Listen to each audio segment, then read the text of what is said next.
Rapaziada, tô aqui no começo do vídeo pra pedir desculpas pela demora pra postar a parte 2. Eu tive um pouco menos de tempo pra editar, mas o vídeo também teve algumas melhoras. Agora ele tá mais suave, a gameplay não tá mais travando. No geral, a qualidade tá muito melhor. Espero que gostem e vamos lá. Zerar o Elden Ring apenas com chicote. Esse vídeo é a parte 2 do desafio. Pra quem quiser acompanhar desde a parte 1, eu vou deixar a playlist na descrição.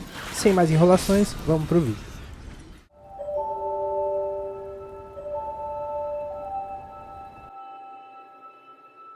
Bom, antes de começar, vamos às regras. Só podemos usar o chicote, não podemos usar cinzas de guerra, não podemos usar escudos e temos que nos tornar um Lorde. Dito todas as regras, vamos para a parte 2 do desafio. Após derrotar o Mardit, eu não perco tempo e já logo entro no Castelo Tempezel. E pra ser sincero, não tem nada muito interessante pra dizer sobre o Castelo Tempezel. Os inimigos são bem padrões, com exceção daquele inimigo que é o Jovem Nobre Enxertado, que é literalmente o primeiro inimigo que a gente encontra no jogo inteiro. Só que dessa vez ele não é um chefe e ele tá aqui dentro do Castelo Tempezel. E apesar de ser só um inimigo que a gente mata sem muita profundidade, ele tem sim uma grande importância para a história do jogo e para explicar algumas coisas, principalmente falando sobre o Godric. Muitas coisas da história do jogo são contadas através dos itens, outras pelos diálogos, algumas com cutscenes, mas a maior parte da história é deixada à interpretação. Ao longo dos meses eu fui criando minha própria interpretação dessa história, que caso vocês queiram, eu posso trazer um vídeo sobre a história completa de Elden Ring, acrescentando alguns pontos e teorias que eu mesmo desenvolvi. Eu sei que eu não sou nenhum gênio renomado da literatura, mas eu acho interessante poder compartilhar meu ponto de vista com você. E voltando ao Castelo Tempezel, conforme eu fui avançando, eu acabei me lembrando de uma coisa que eu tinha esquecido e eu voltei atrás correndo porque é muito importante. Hello? I'm stuck. Hello? Hello? Anyone? Oh, my stars. I'm so happy to see you. Well played, good lady. Well played. Depois de dar uma forcinha pro Alexander, eu decido voltar pro Castelo Tempezel e ir direto enfrentar o Godric pela primeira vez.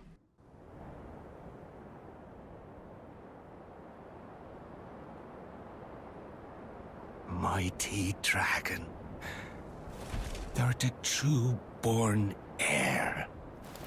Lend me thy strength, O kindred. Deliver me unto greater heights. Well.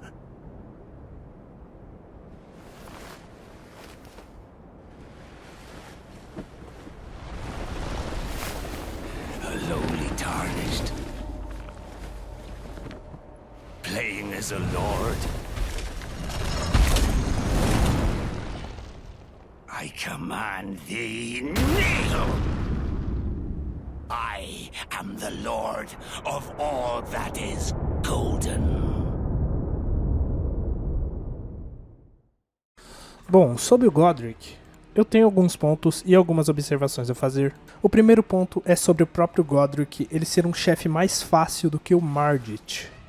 O Godric tem mais pontos de vida e ele dá mais dano, porém ele é um chefe muito mais fácil de se combater do que o Mardit, sendo muito mais fácil de desviar de seus ataques e de prever seus movimentos. E eu acredito que isso seja proposital. E a explicação para isso tem a ver com a própria história do jogo, onde o Godric nunca foi considerado um grande guerreiro, nunca teve nenhum feito memorável e nunca foi reconhecido por algo que ele possa realmente se orgulhar. Godric se sentia péssimo com isso, já que tudo que ele tinha não foi conquistado por mérito. Foi apenas a sua própria linhagem que o concedeu o poder ao trono. Não se sabe nenhum parentesco de Godric, mas o que sabemos é que Godric tinha uma admiração imensa por Godfrey. Essa admiração, junto à sua ambição de ser mais forte, fez ele recorrer à arte do enxerto, dando a ele algo próximo de um poder digno a Elden Lord.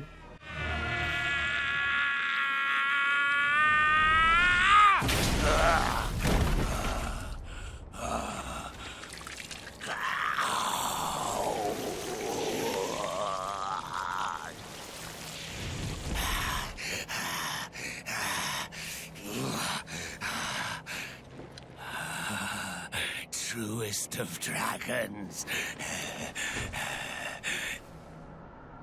Lend me thy strength.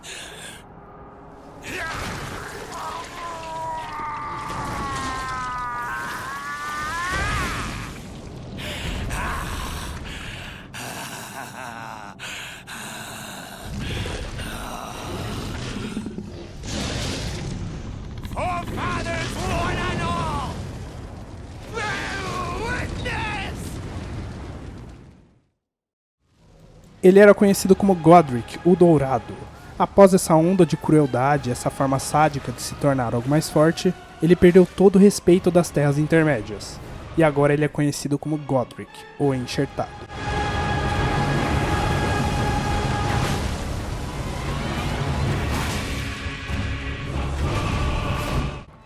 Bom, como eu já disse anteriormente, tem muito a se dizer da lore do jogo. Eu não vou me aprofundar muito mais, caso vocês tenham realmente interesse em ver um vídeo separado só explicando a lore dos personagens e do mundo de Elden Ring, é só deixar um comentário que eu trago um vídeo falando sobre a história do jogo e dos personagens.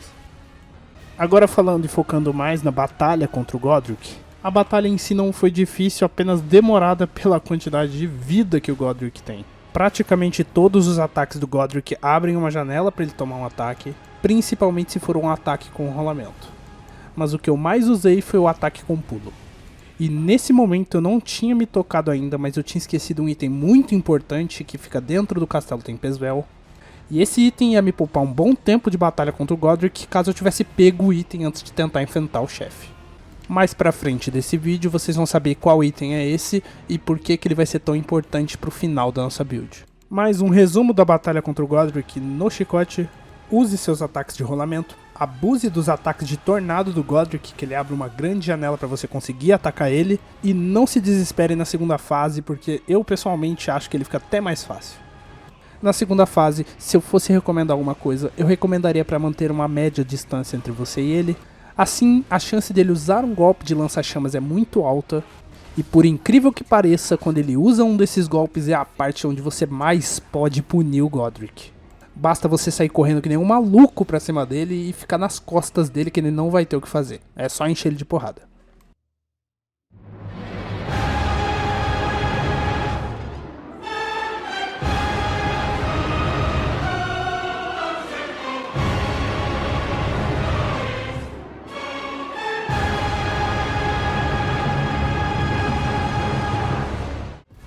Primeiro semideus derrotado.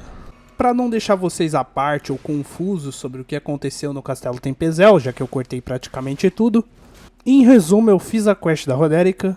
Isso inclui pegar a semente que ela dropa, falei com a Nefeli e corri pra caramba. E após tudo isso, somos finalmente um portador de uma grande runa e dignos de fazer parte da mesa redonda. Mas eu esqueci de ir para a mesa redonda e simplesmente fui rumo a Liurnia. Bom, no vídeo passado eu tinha dito que eu tinha planos em mente, e um desses planos consiste em não fazer a academia de Raya Lucaria. Minha ideia foi ir direto para a mansão cariana, lá eu conseguiria meu segundo chicote, e por consequência também ativaria o festival. Nesse momento alguns podem estar se perguntando o que é Raya Lucaria, que festival é esse que ele está falando? E assim como eu já falei outras vezes, eu posso explicar tudo isso em um vídeo separado falando sobre a história do jogo e sobre todo o trajeto que nosso Imaculado pode seguir. Falo também das escolhas e dos possíveis finais, bom, mas isso a gente deixa para outro vídeo. Então com essa ideia em mente eu fui em frente. Mas eu só fui em frente com a ideia mesmo, porque como vocês vão ver a seguir eu parei em muitos outros lugares antes de realmente ir pro meu objetivo.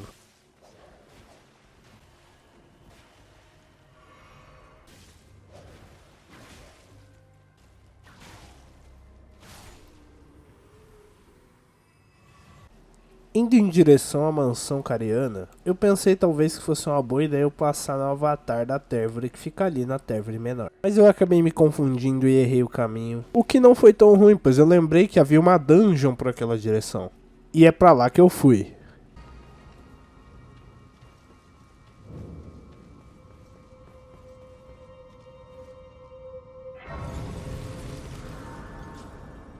Essa é uma dungeon bem curta, pra falar a verdade, uma dungeon bem simples de você passar. Tudo que você tem que fazer é descer nela, ativar a alavanca, passar por umas 2 ou 3 paredes invisíveis e você já tá no boss. O boss daqui é literalmente uma lesma que você tem que procurar no cenário porque ela tá invisível. A única dificuldade desse boss é você fugir dos ataques do Cavaleiro do Crisol que ele invoca, que esse bicho é forte pra caralho, mas não foge muito disso, com qualquer arma isso daqui é a mesma coisa.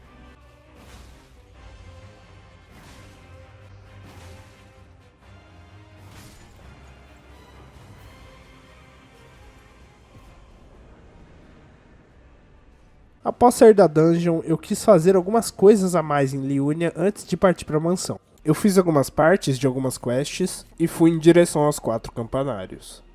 É claro que ao longo de todo o meu caminho eu fui upando meu personagem, eu só não mostrei na edição porque eu achei que ia ficar muito repetitivo. Mas para quem quiser saber, eu tô dando um foco a mais na vitalidade, para ter bastante pontos de vida já que vão ser muito necessários. E também tô upando bastante a destreza. Chegando nos 4 campanários, eu vou ser sincero com vocês e eu nunca vim pra essa parte do jogo. Então fiquei meio perdido em saber onde é que eu consegui aquela chave pra entrar em um dos portais. Mas logo eu achei e aí eu me direcionei pro primeiro portal que eu vi porque eu também não sabia onde ia dar os portais.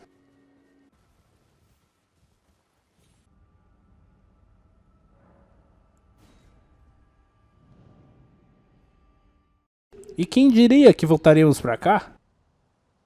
Bom, na primeira vez eu não tive a chance de derrotar esse boss, né? Apesar de eu já ter derrotado ele no Castelo Tempesvel. Então, agora finalmente eu posso derrotar ele como um boss. Eu não vou ficar mostrando muito dessa batalha, foi 2 ou 3 tentativas, nada muito diferente do que havia acontecido no Castelo Tempesvel.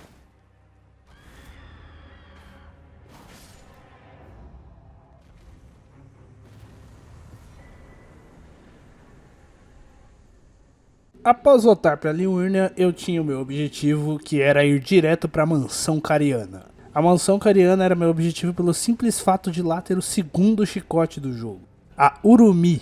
Sim, essa é a forma teoricamente correta de se pronunciar o nome dessa arma, já que é uma arma com origem indiana e é assim que eles pronunciam lá. Mas eu pessoalmente não tenho problemas com pronúncia, pode pronunciar da forma que você quiser. O que importa mesmo é que essa arma é forte pra cá. Ao longo da minha jornada em direção à Mansão Cariana, eu fui passando por alguns pontos e fui pegando alguns itens. Por mais que eu não fosse usar, seria bom dar uma explorada só pra distrair um pouco a mente e aproveitar um pouco do jogo.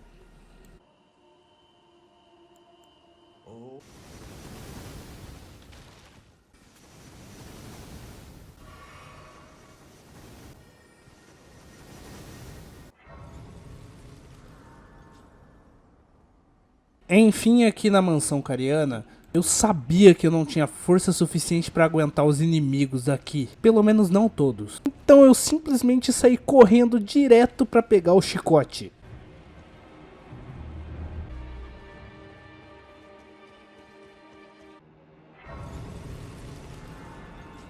Ao longo do meu caminho, eu até tentei enfrentar alguns inimigos para não ter que sair correndo que nem um covarde, mas assim ia desgastar muito da minha sanidade mental.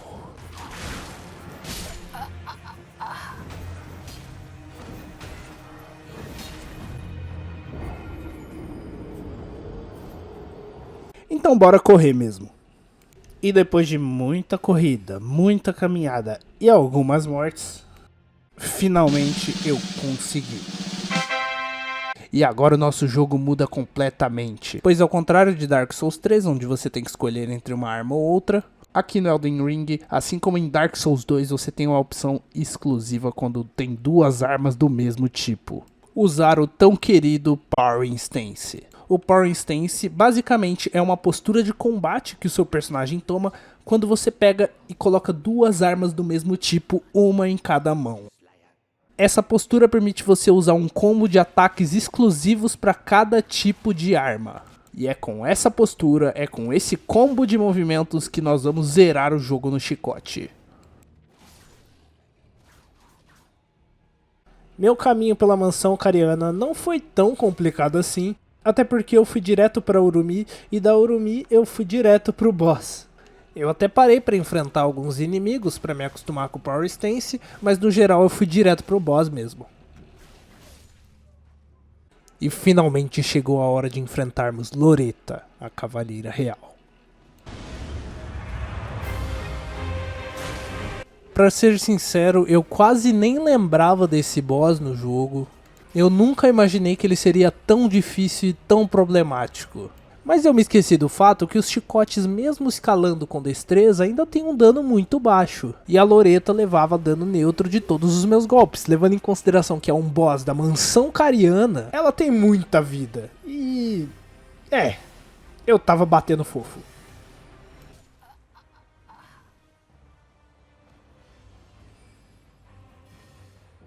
Acreditem, eu vi isso muitas vezes na minha tela. E olha, demorou pra eu aceitar que precisava de alguma mudança. Eu morri mais um pouco, até um certo momento que eu parei pra pensar no que eu podia fazer pra tornar essa batalha mais fácil.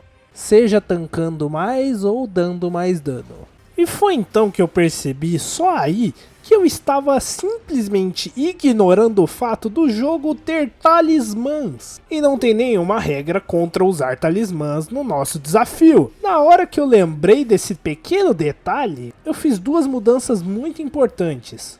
Primeiro, eu fui direto para o Castelo Tempesvel. Fui em direção aos telhados em uma parte meio secreta ali do castelo, pois lá tinha um item muito importante, que é um talismã. Pra quem não sabe, no Elden Ring você pode carregar talismãs, você pode carregar até 4, dependendo de quantos slots o seu personagem tenha desbloqueado no momento, e cada talismã te buffa em algum tipo de atributo ou habilidade especial. Tem talismãs que regeneram sua vida, que aumentam sua proteção contra determinado elemento, talismãs que regeneram sua estamina mais rápido, e dentre outras coisas do tipo. E tinha um talismã em específico que eu já havia passado por ele, porém não tinha pego. O Talismã da Garra. Esse talismã simplesmente aumenta e muito o dano do seu ataque com um pulo, que por incrível que pareça era a melhor forma de derrotar a Loretta naquela ocasião. Além de ter pego o Talismã da Garra, eu também havia completado a quest da Nefeli, pelo menos o início dela. E ela já tinha dado o talismã que aumenta a minha carga máxima de itens, que é o Amuleto do Arsenal, que ele aumenta o peso de equipamentos que eu posso carregar no meu personagem. Ou seja, eu poderia estar usando uma armadura muito melhor, que aguenta muito mais dano, sem afetar meu rolamento. E... eu só esqueci disso tudo mesmo. De volta à mansão Cariana, dessa vez muito melhor equipado, abrindo um pouco mão do Fashion Souls de qualquer forma. Porém, estar equipado não significa estar preparado. E meus amigos, eu sofri para passar esse boss. Por mais que eu estivesse dando mais dano e aguentando mais porrada, eu ainda tive dificuldade para passar esse chefe. Pelo simples fato de que a paciência, meus amigos, é uma virtude que eu não tenho às vezes. Mas como esse vídeo é sobre o desafio dos chicotes, eu vou contar pra vocês como é que foi a batalha contra a Loretta. E como você pode fazer pra derrotar ela só no chicote. Claro que cada um vai desenvolver sua própria estratégia, mas a estratégia que eu adotei demanda tempo. Bastante tempo. Porque você vai esperar ela dar alguns golpes específicos, onde você vai ter uma janela pra dar um golpe com um pulo. De preferência usando Power Stance. Assim você consegue maximizar o seu dano e diminuir as chances de você tomar um hit de graça. Uma dica que eu dou é que sempre que você conseguir dar um ataque com um pulo, saia rolando. É sério, dá rolamento que nem louco pra longe. Diferente de outros bosses, na Loretta, se você der rolamento pra longe, não vai ser tão perigoso assim. Ela vai tentar te tacar algumas magias que são muito fáceis de desviar, pelo menos na primeira fase. A partir do momento que ela começa a sua segunda fase, ela só vai ter algumas magias a mais. Seus movimentos em si não vão mudar tanto. E algumas magias vão ser corpo a corpo, então é bom você ficar ligado que essa daí dá muito dano. Mas o real segredo dessa batalha é a paciência, porque a Loretta é um boss muito chato, ela tem muitos golpes diferentes, e pra ela dar o golpe que você precisa que ela dê, demora um pouquinho. A menos que você saiba manipular a Loretta pra ela dar sempre o mesmo golpe. E mesmo após ela dar o ataque, pode ser que não tenha-se uma boa janela para você atacar de volta. O que faz essa batalha se estender um pouco mais além da conta.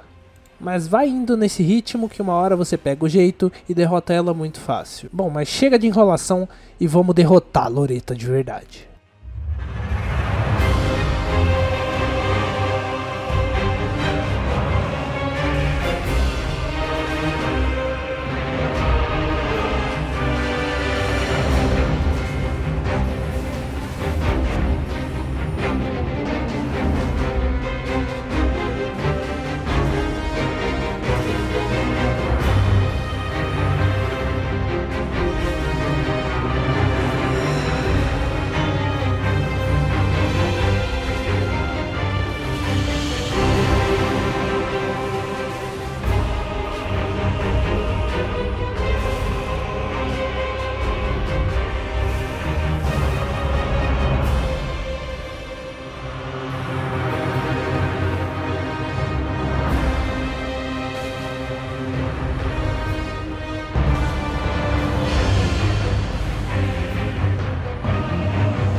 não dá pra dizer que não foi uma batalha emocionante. E é isso que eu acho tão incrível nesse jogo e nesse tipo de desafio. Coisas que vão passar despercebidas por alguns jogadores vão simplesmente mudar a forma com que outros veem o jogo. Os próprios chicotes, eu tenho certeza que muita gente já zerou Elden Ring sem saber que tem chicote no jogo.